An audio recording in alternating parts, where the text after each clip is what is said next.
آج جو میں واقعہ سنا رہی ہوں، واقعہ کچھ اس طرح سے ہے کہ جن کے ساتھ یہ واقعہ ہوا وہ بتاتے ہیں کہ ان کی بہن کے ساتھ یہ واقعہ ہوا تھا کہ وہ جب شادی کر کے اپنے سسرال گئی تو شادی کے دوسرے دن وہ روم میں جب بیٹھی ہوئی تھی، سارے مہمان بیٹھے ہوئے تھے، وہ بات چیت کر رہی تھی۔ اس کے بعد ایسا ہوا، وہ بتاتے ہیں ان کی بہن جو دلہن تھی تو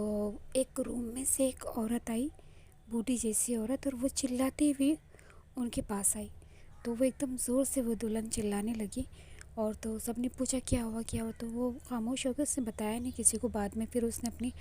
یہ بات اپنی ساس کو بتائی کہ ایسے ایک روم میں سے ایک بوڑھی عورت آئی اور وہ چلاتی ہوئی میرے پاس آئی۔ تو ان کی ساس نے ان کو سمجھایا کہ نہیں ایسا کچھ نہیں ہوتا ہے، اور وہ وہم ہوگا، ایسا انہوں نے ان کے دل سے وہ باتیں نکال دی کہ ایسا کچھ نہیں ہوتا ہے۔ پھر وہ بتاتے ہیں کہ جب ان کی بہن تھوڑے دن ہوا تو وہ بیمار ہو گئی، ایسی بیمار ہو گئی کہ ڈاکٹروں نے کہہ دیا کہ وہ سیریس ہے۔ پھر بہت بہت زیادہ ان کا علاج کروایا اور وہ کیا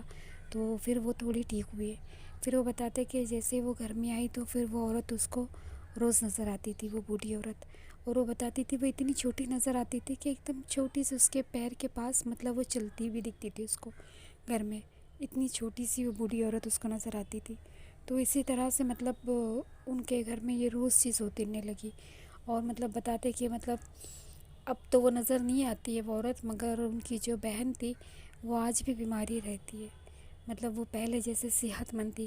ویسی اب نہیں ہے، کبھی کچھ ہوتا اور ساری رپورٹیں اس کی نارمل آتی ہے، ڈاکٹر بتاتے کہ کوئی بیماری اس کو نہیں ہے، پر اس کی طبیعت صحیح نہیں رہتی ہے۔ تو اسی طرح سے جو واقعے ہوتے ہیں جو سمجھ کے باہر ہے کہ ایسا بھی کچھ ہوتا ہے کہ کوئی چیزیں آتی ہیں ہم پر اور وہ انسان کو بیمار کر دیتی ہے، اس سے نقصانات انسان کے ہو جاتے، تو ایسا بھی کچھ ہوتا ہے۔ جو